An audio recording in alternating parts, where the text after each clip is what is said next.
Good afternoon, guys. This is Mike coming back at you with another video on precalculus. In the previous video, we actually began to get into trigonometric functions, but in the context of right triangles and right triangle trig, sine, cosine, tangent, secant, cosecant, and cotangent as well. SOHCAHTOA, that whole big thing there.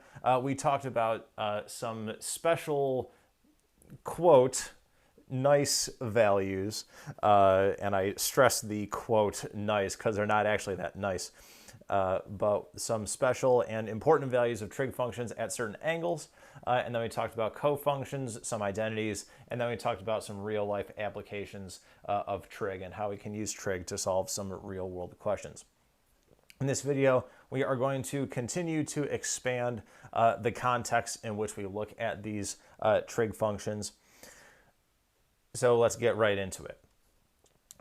In the previous video, we looked at trig, as I just said, in the context of right triangles. And that's a good place to start, but that doesn't encompass the entire scope in which we can look at trig functions.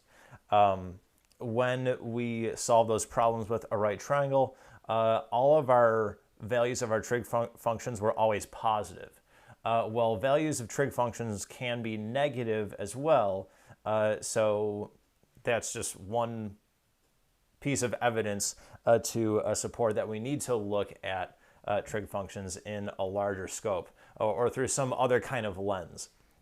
So that's what I want to kick off this video with. Trig functions can also be looked at in the eyes of a circle in the xy plane.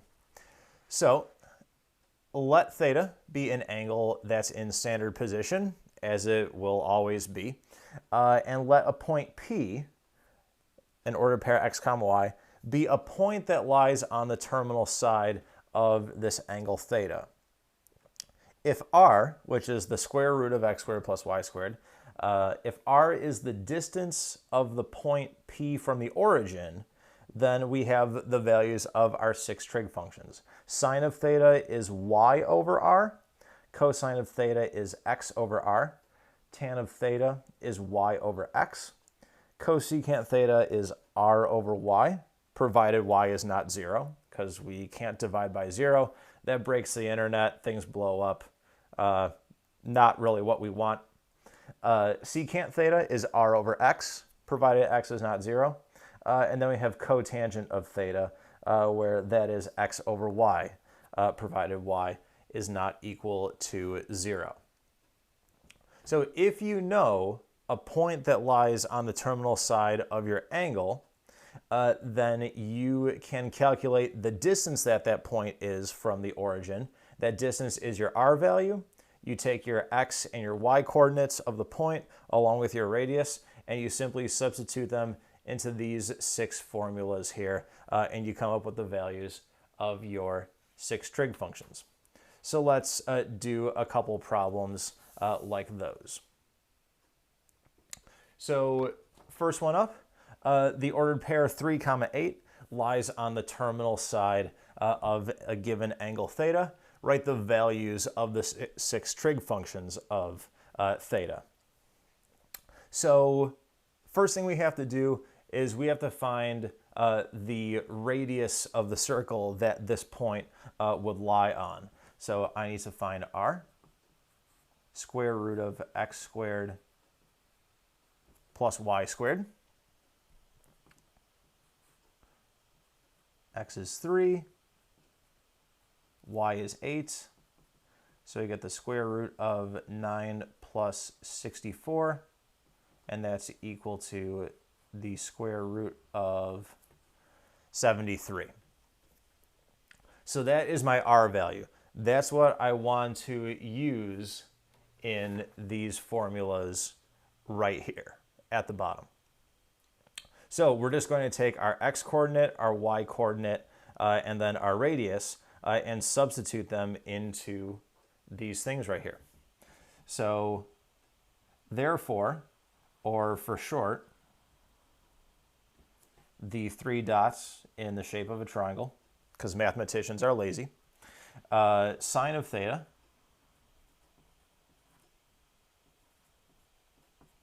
equals my y-coordinate divided by my radius.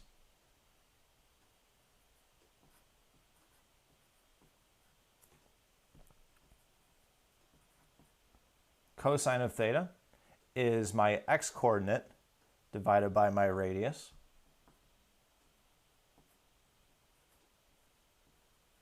Three divided by the square root of 73. Tan theta is just y over x.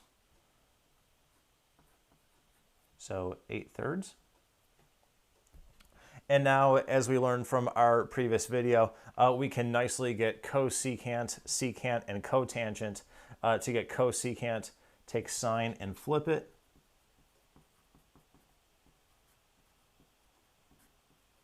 Square root of 73 divided by 8. Secant theta equals square root of 73 divided by 3. And cotangent theta equals 3 over 8. Just taking tangent and flipping it.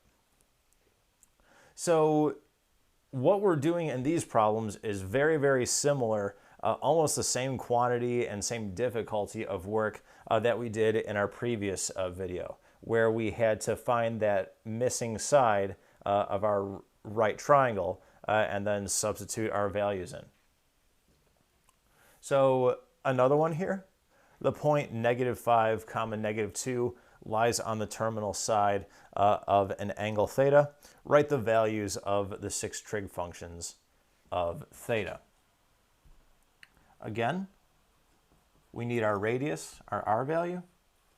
In this case, it's going to be -5 squared plus -2 squared. And this is the square root of 25 plus 4,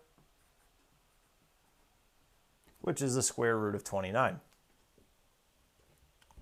Now that we have our radius, we're given our x and our y coordinates within the statement of the problem. So let's write these things out. Sine theta, y over your radius, cosine x over the radius, tan of theta, y over x, -2 over -5, or a positive 2/5. And then to get cosecant, take sine and flip it.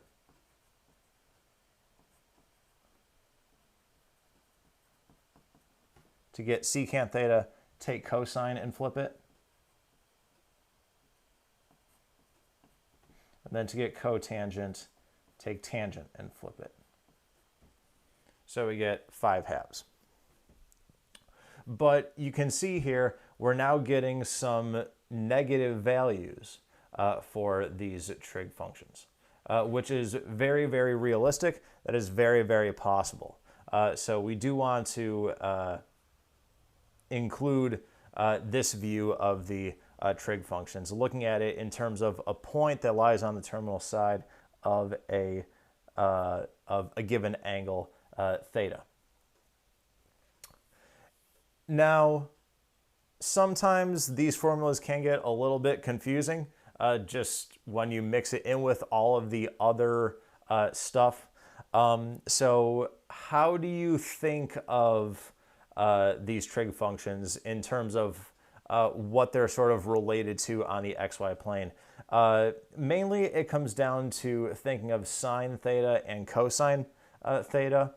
And what I always tell my folks is, all right, for sine theta, think vertical movement, think up and down. That's your y-coordinate. Sine of theta is how high up or down you are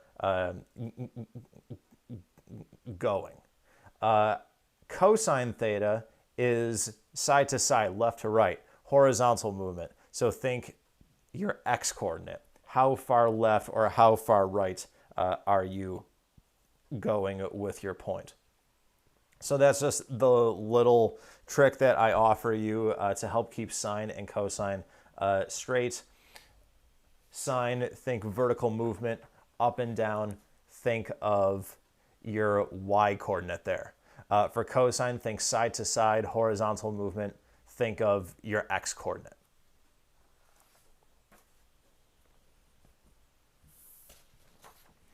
So next thing I want to talk about is where are these trig functions negative or positive? So another quick diagram of our xy plane here. We have the four quadrants, 1, 2, 3, and 4. So before I get into detail with this, whatever sine is doing, whether it's negative or positive, since cosecant is the reciprocal of it, cosecant will be the same sign. So sine and cosecant have the same sign in these quadrants. Cosine and secant have the same sign in these quadrants. Not S-I-N-E sign, but S-I-G-N sign. And tangent and cotangent are going to have the same signs in these four quadrants here. So in quadrant 1, if you think of any point that's in quadrant 1, the x value or the x coordinate and the y coordinate are both positive. So as we just said, if you're thinking of sine, think vertical movement, go up and down. Think of your y coordinate, cosine, horizontal movement side to side, think of your x coordinate.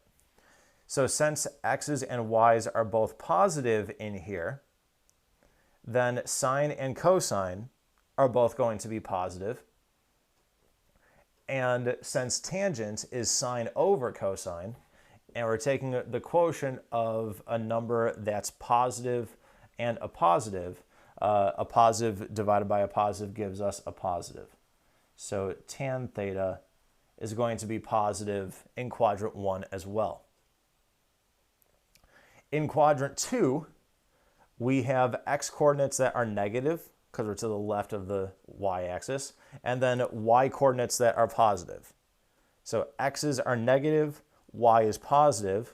Again, sine theta, we're thinking vertical movement, we're thinking y. So sine is going to be positive there. And since x's are negative, cosine is going to be negative in quadrant 2, which means that tangent is going to be negative in quadrant 2 because we're taking the quotient of a positive number and a negative number, and that gives me a negative number. In quadrant 3, any point in quadrant 3 here, both the x and the y coordinates are negative. Since sine is y and cosine is x, sine and cosine are both going to be negative. But when we take the quotient of two negatives, we get a positive number. So tan is going to be positive in quadrant 3.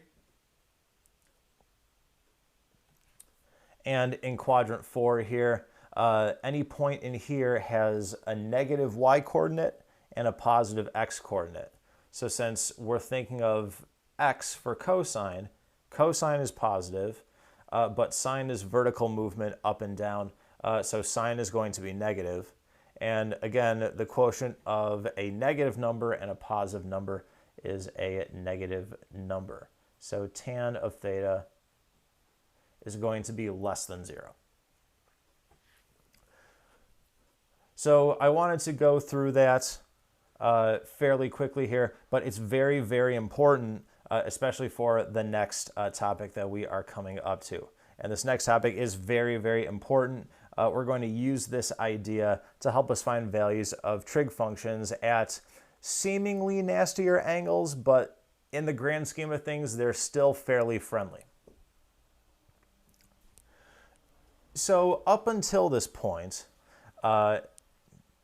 predominantly from the previous video, the angles that we've plugged into these trig functions have been angles that are less than 90 and are positive. But what about angles greater than 90? What about angles greater than 360? What about angles that are negative? Well, all those other possibilities sort of get touched on by this one concept here. So let theta be an angle in standard position that is greater than or equal to 90, and it lies in some quadrant. The reference angle for theta is the positive angle that's less than 90, and we're going to call this angle theta prime. That is there on purpose. That's theta prime. The reference angle is the positive acute angle theta prime formed by the terminal side of theta and the x-axis. So as a little bit of a visual here as to what we're looking at, here is my XY plane. Draw an angle here in red.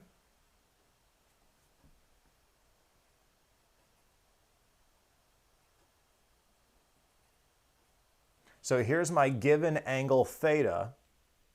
When we talk about the reference angle, again, it's the angle that's formed by the terminal side of your given angle theta and the x-axis. And we're talking about the smaller of the angles because it's a positive angle that's less than 90. So we're talking this angle that's in purple right there. That guy is going to be theta prime. So this is just a little visual as to what we mean by the reference angle here. You draw your angle, you look at where the terminal side is, you find the positive angle less than 90 that terminal side forms with the x-axis. That angle is your reference angle for the angle that you were given. But now, if you're just given an angle measure, how do you calculate what the reference angle is? Well, it's all based on what quadrant your given angle lies in. And based on what quadrant your given angle lies in, there is a specific simple calculation that you do. If your given angle theta lies in quadrant 2, then the reference angle is going to be 180 minus the angle that you were given. If your given angle lies in quadrant 3, then the reference angle is going to be your given angle minus 180. And if your given angle lies in quadrant 4, then the reference angle is going to be 360 minus your given angle.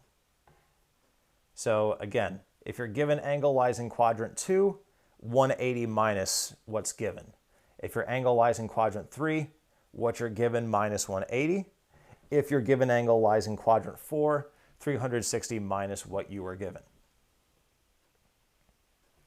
So how can we find the reference angles for angles more than 360 or angles that are less than 0 as well?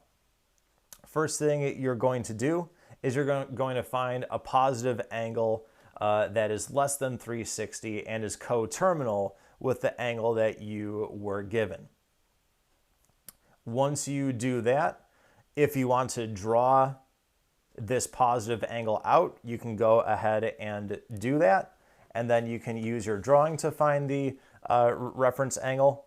Again, that's if you're going to do this visually, but realistically, we're going to be doing this with actual numbers. So once you find your positive angle that's less than 360 and is coterminal, you're then going to use one of these formulas here to figure out what your reference angle is. So let's just get a little bit of practice with finding the reference angle for some given angle here as well. So I have 3 angles here, 225, negative 120, and then I give you 17 pi over 6 as well. And we're going to find the reference angles for these guys here. So just as a little bit of a quick recap, if your angle lies in quadrant 2, then its angle measure is somewhere between 90 and 180. And we don't want the equal sign in there. We want strictly between 90 and 180. If your angle lies in quadrant 3, then it's between 180 and 270. And if your given angle lies in quadrant 4, your angle lies somewhere between 270 and 360. So that's just a quick recap in case you had a little mental block and you were like, wait a second, what angle goes where? Those are the ranges for angle measures you can have in each of these 3 quadrants. So let's start with our first one.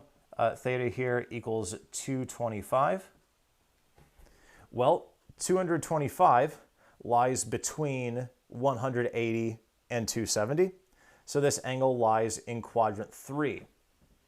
According to our formula here for the reference angle, if our given angle lies in quadrant 3, then the reference angle is going to be our given minus 180. Right there.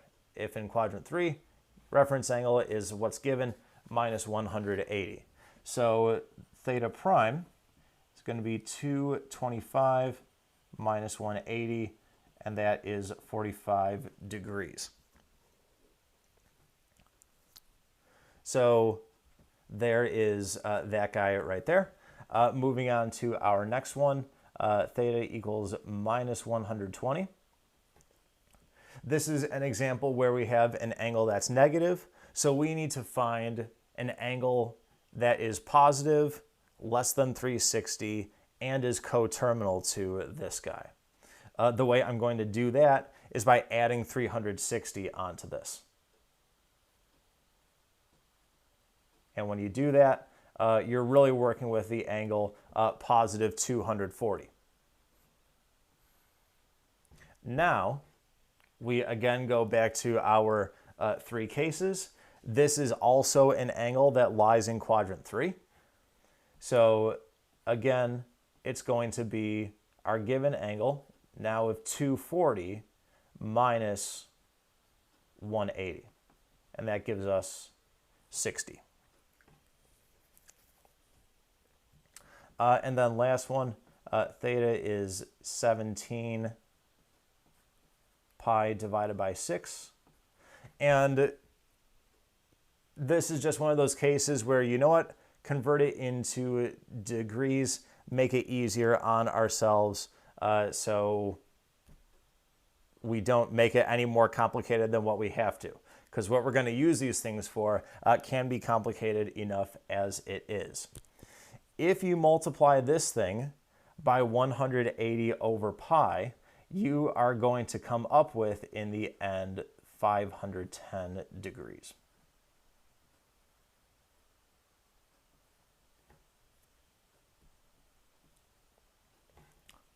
So this is a positive angle that's greater than 360. We don't want that. We want it to be a positive angle less than 360. So to do that, I'm going to subtract 360 from this because I still need an angle that's coterminal. So it's going to be 510, or for our purposes, 150. Because again, from last video, coterminal angles act identically. They give you the same values when you plug them into your trig function. So this guy is an angle that lies in quadrant 2. So in this case, the reference angle is going to be 180 minus our given angle of 150 in this case. So theta prime is 180 minus 150, which is 30. So that right there is a little bit of practice with finding these reference angles. This is the first important piece to the next topic and the next very, very, very important fact and very common type of problem that you will see. So you have to make sure you have your reference angles down. You have to know how to find those guys. If you're having trouble there, ask me, get that straightened out, because otherwise you're going to have a ton of trouble with what's coming next. So we found these reference angles, fantastic. But what does that mean in terms of these trig functions? What are the values of these trig functions at these larger angles? Well, the value of a trig function at a given angle is equal to the value of the reference angle theta prime. Is equal to the value of the trig function at its reference angle, possibly except for the sine. What you have to do is you have to check the sign of the trig function in the quadrant that which your given angle theta lies in to then determine the proper sign that it should have. I'm going to provide a couple more ways in which this can be stated so that this makes a lot more sense. A trig function at a given angle and the same trig function at the given angle's reference angle are the same in magnitude. They may not have the same sign. If at your given angle a trig function was negative, and at the reference angle your trig function is positive, then you need to multiply that thing that would be positive by a -1 so that it carries on the sign that it should have.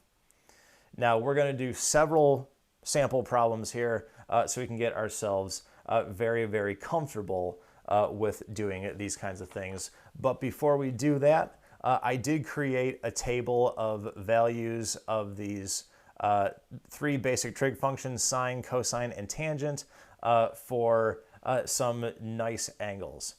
0, 30, 45, and 60, and then at each of the other axes on the coordinate plane, 90, 180, and 270. But for the most part, we're going to be using these guys right there. 30, 45, and 60. But the other four could show up as well, so it never hurts to know those guys. So let's get into solving some of these guys right here. First off, we're going to find the tangent of 300 and the secant of -135. So we'll do these one at a time here. The tangent of 300. Note that if you just see tan 300 without these guys there, then the implication is that your angle is given in degrees. If your angle was given to you in radians, I would put some parentheses around that number so you knew for sure. But these two things, with or without those guys there, they mean the same thing. So we need to find tangent of 300. Well, we need the reference angle first for our given angle 300. The angle 300 lies in quadrant 4. The formula for the reference angle for an angle in quadrant 4 is 360 minus your given angle. So theta prime, 360 minus this guy right here, which is 60. So what our previous fact said is that the tangent of 300 and the tangent of 60 are the same in magnitude. The question is one a negative of the other?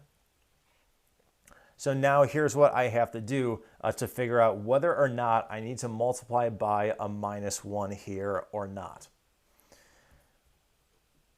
Our given angle of 300, as we said, lies in quadrant 4. In quadrant 4, we said that tan theta is negative.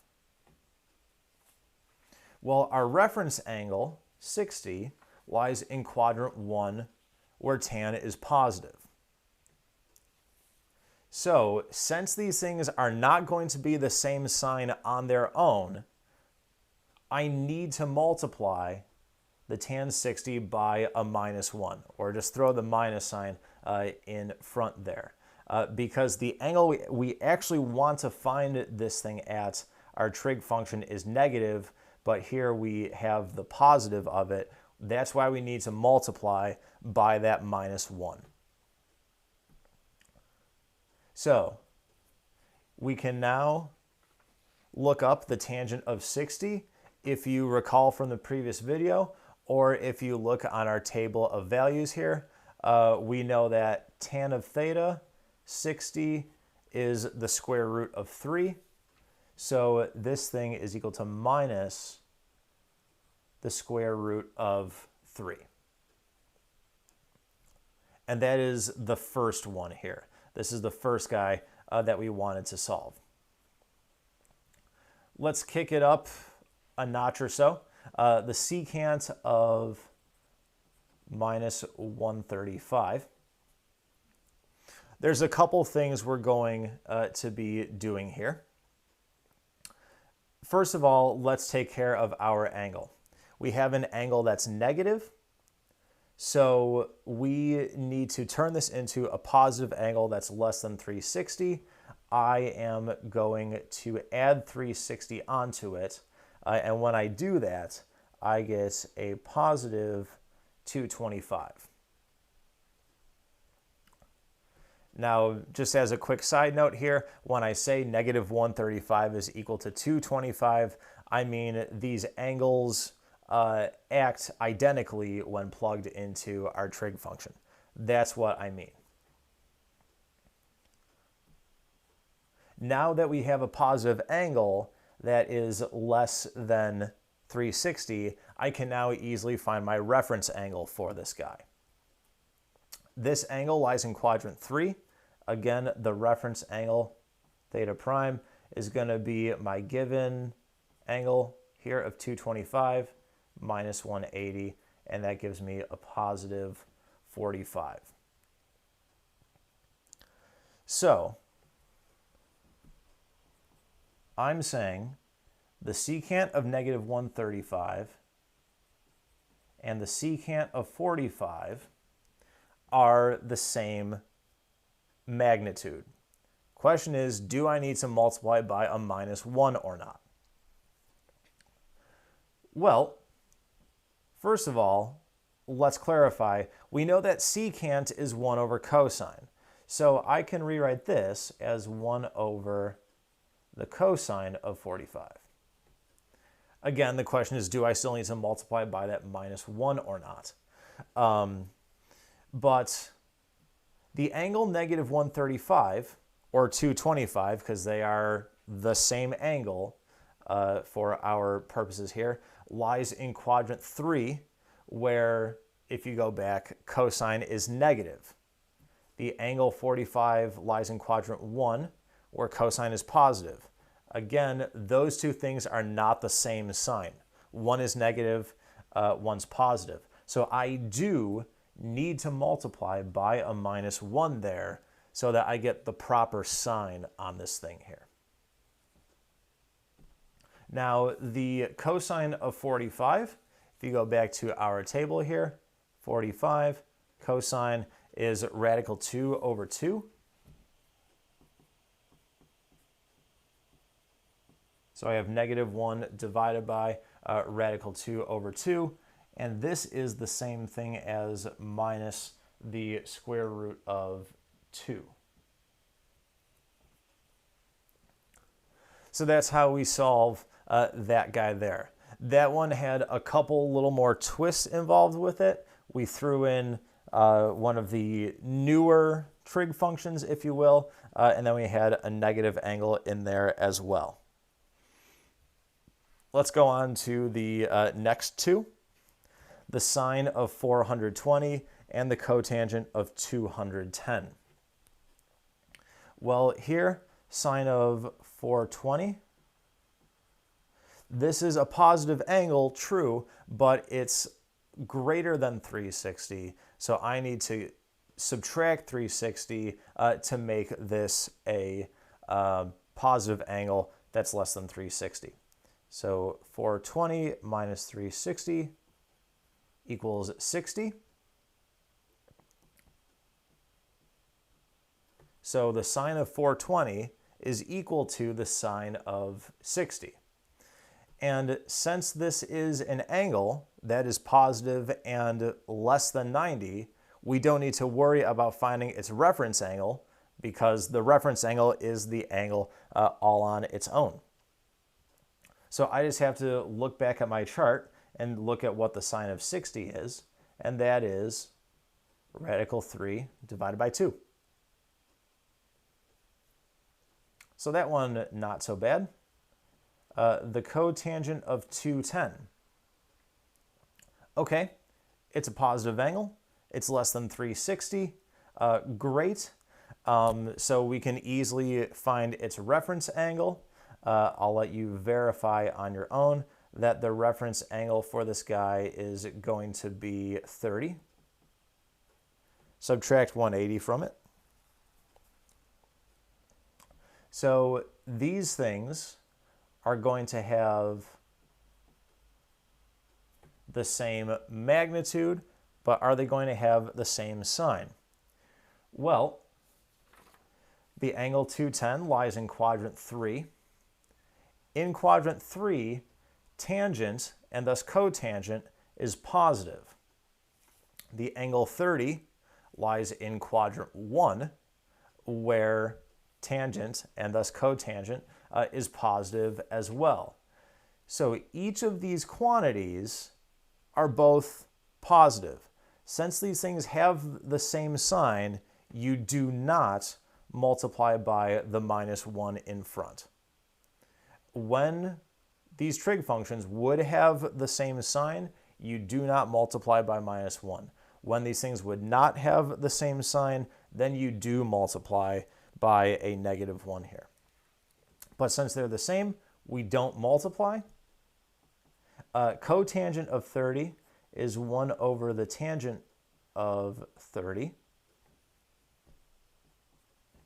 And if you go back to your chart and look up the tangent of 30, you are going to get radical 3 over 3.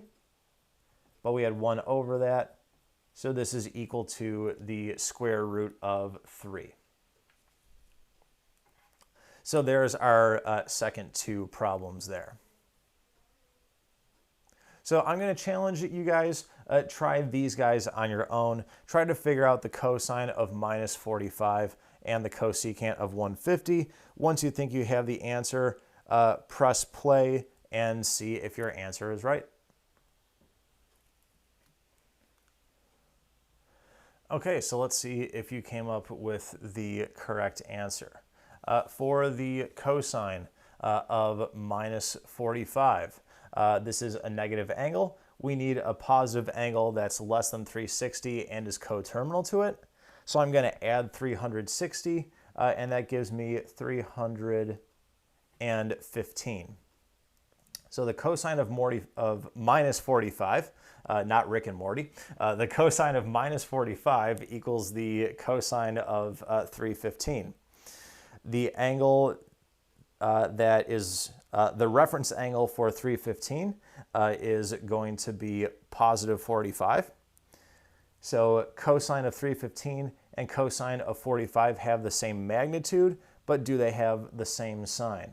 Yes, they do, because in quadrant 4, cosine is positive, and in quadrant 1, cosine is positive as well. So same sign there. We don't multiply by that minus 1. And the cosine of 45 is radical 2 over 2. The second one, the cosecant of 150. The angle 150 lies in quadrant 2. Its reference angle is going to be 30. So cosecant of 150 and cosecant of 30 are the same magnitude, but again, do they have the same sign? Well, in quadrant 2, sine, and thus cosecant, is positive. In quadrant 1, sine, and thus cosecant is positive as well. So same signs there. We don't multiply by that -1. Cosecant of 30 is equal to 1 over the sine of 30. The sine of 30 was 1/2, so we have 1 over 1/2, or we have 2. So those were our last two problems there. And that concludes this video on expanding our scope and how we view trig functions.